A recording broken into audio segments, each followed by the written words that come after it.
Hello everyone! Good morning! So ang vlog ko for today ay syempre maki-update tayo dito sa buong hinaguan. By the way, wala pala si Brenda ngayon dito kasi nga pumunta doon sa Maynila at may hearing siya for that moment.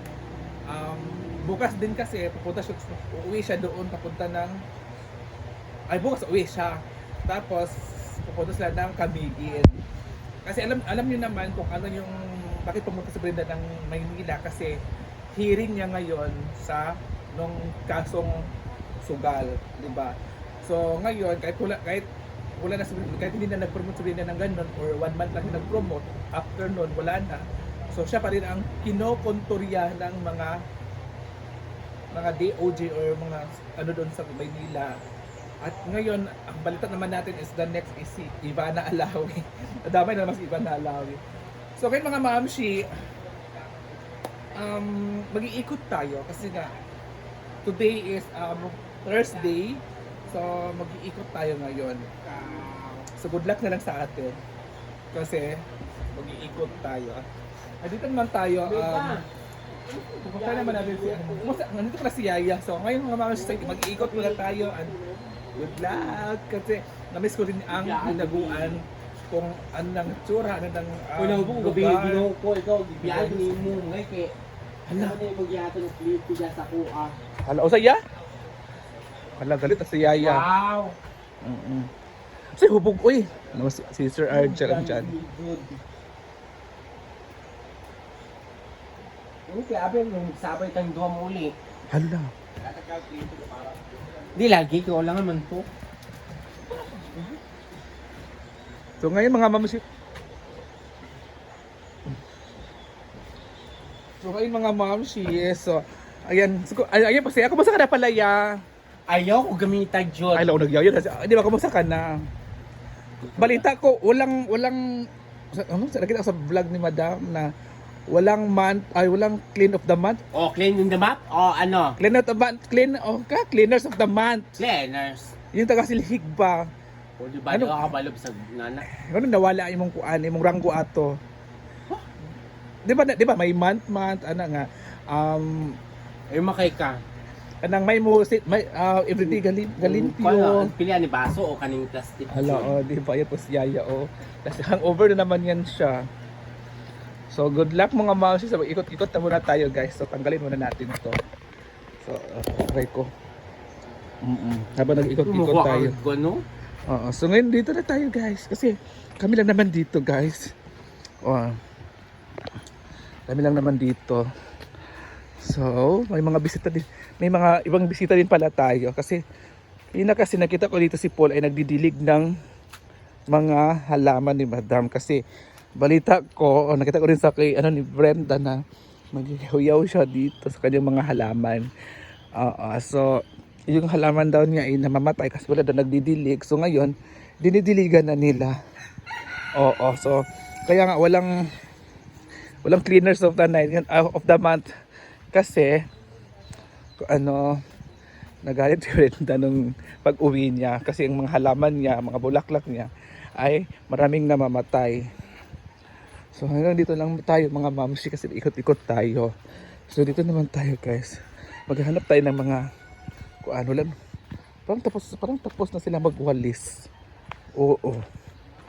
'Di ba? May mga bisita din naman tayo kahit pa paano. Pero saan 'yun?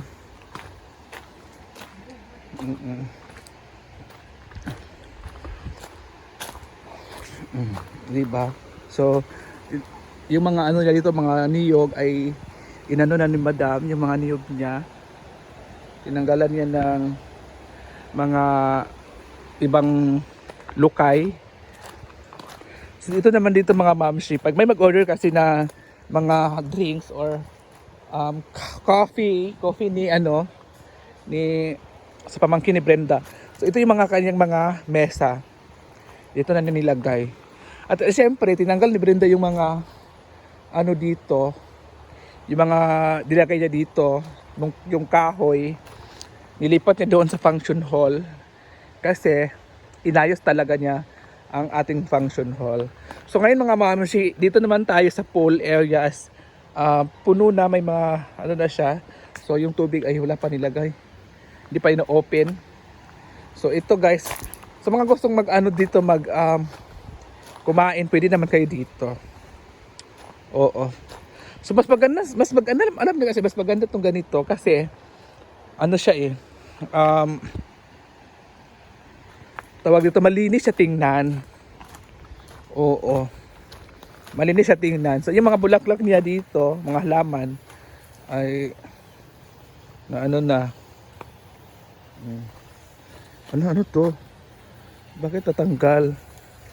Parang natanggal yung tubig. Parang may ano dito, guys.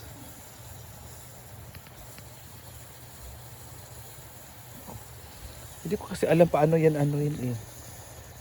patubigin. Ito pala, dito pala nilagay yung tubig. Yung hose pala nila nilagay tapos para magka tubig para makapagbilig si Paul ng halaman. So di ba guys, dati sobrang liit pang ganito pero ngayon sobrang laki na pala kasi 3 years na kasi yung hinaguan. Di ba kaya nagalit si Brenda kasi ito yung tuyo yung kaniyang mga halaman, no? Yung tuyo. Kahapon naman ay nagsasahod po si Brenda sa mga crew or mga staff. Kahapon ay nagpapasahod siya. So dito naman tayo guys. Siyempre papasok tayo kasi titignan natin yung function hall. Ito yung function hall ni Madam. So dito tayo mauna. So ito yung galing doon. So nilipat ni Madam ni Brenda dito at nilagyan niya ng screen para kung may maglalaro hindi lalabas yung mga bola. So ayan guys, so may walis pa tayo dito. So, mas maganda naman pala talaga pag ganyan yung pwesto niya. So yan yung mga art, mga plastic flowers, plastic leaf, ganon. So yan yung electric fan natin. So ito naman yung stage niya ay nilipat niya dito kasi para hindi makasagapal doon. So yung iba naman na ibang kahoy dito niya nilagay kasi pag doon kasi nabubulok kasi siya sa ulan. Para hindi siya mabulok, mas magandang sinave na lang ni Brenda. Iba kasi nasisira na So yan.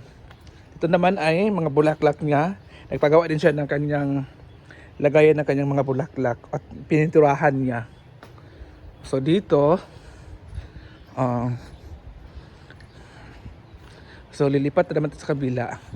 So yung ibang mga art sa taas ay tinanggal niya at inart niya doon sa mga wall. Di ba? Kita niyo naman. Tinanggal yung mga bulaklak na nilagay diyan. So dito naman tayo. Sa gilid naman is may mga naman din siya mga ganito mga bulaklak pero nilabas lang niya. So ito yung mga vase niya. Ang ganda talaga ng mga vase ni Brenda kasi sobrang, alam niyo, kahit plastic lang to, mahal to ha. Mahal yan. Ganyan lang yan. Sobrang mahal yan. Oo. So nilagay din yung ibang dito. So napapakinabangan din pala ito. Oo. So ito nabubulok na kasi nasisira. Alam nyo, 100,000 ay mahigit to 150,000 ata itong ganito ni Brenda pagbili. 150 tapos yan na ganyan na nasisira lang siya. Kasi naulanan nababasa. Yan yung mga art niya. Tapos dito tayo. At dito naman sa mga naglalaro, may hulog piso dito na tubig. Kasi pag mauhaw ka, piso lang ihulog mo at may electric pa naman tayo. At ito naman ay ginawa niya ng paraan para mas creative kasi yung mga ng pickleball, yung kanyang tawag dito. Anong tawag dito guys? Basta yun na yun. So nito nilagay, sinabi si Brenda. At dito naman yung lagay ng bola. So nang lagay ng bola, nilagay din siya ng yan po yung lagay natin bola para kung may maglalaro is ano na agad. Nilagay din nilang screen dyan sa mga gilid-gilid. Oh. Diba? Ang ganda. Alam nyo, na-amaze ako talaga kasi nung siya ginawa yan, wala ako dito. Sila lang po ang nandito. So dito naman tayo guys. Dito naman tayo. Bakit hindi sarap? Bakit ang gulo? Magulo pala dito guys. Oh. Sayang yung ano, hindi nagagamit yung video key dito. Ito yung video key ni Brenda. Ito yung sound box.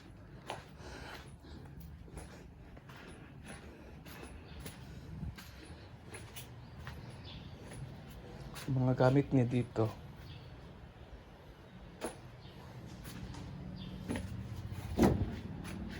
Diba?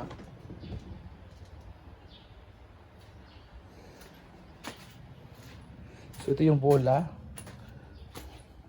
Mga gawa ni Ma'am si G. Ito yung bodega sa likod. So, syempre dito naman guys, bumili din naman ng ano si yung pamangkin niya ng ganito sa online para may ano rin siya, mas masisilungan yung mga customer niya o mamamatay yung ibang mga bulaklak, halaman. Dito naman walang tubig ngayon guys kasi sobrang init dito. Yung ano, yung namamatay yung ano ni Brenda, yung kanyang orchids, pati yung kanyang dragon fruit namamatay kasi yung dragon fruit talaga is hindi talaga siya pwedeng sobrang mainitan. Yung mga bulaklak niya, mga ano, yung pine tree niya, di ba ang lalaki na din. Nalala ko pa dati, sobrang liit pa yan, tinatanim pa niya dati. So hanggang dito na lang tayo mga mamshi kasi mag-ano na tayo. Pabalik na po tayo. So hanggang dito na lang tayo and good luck guys. So ayan, good luck.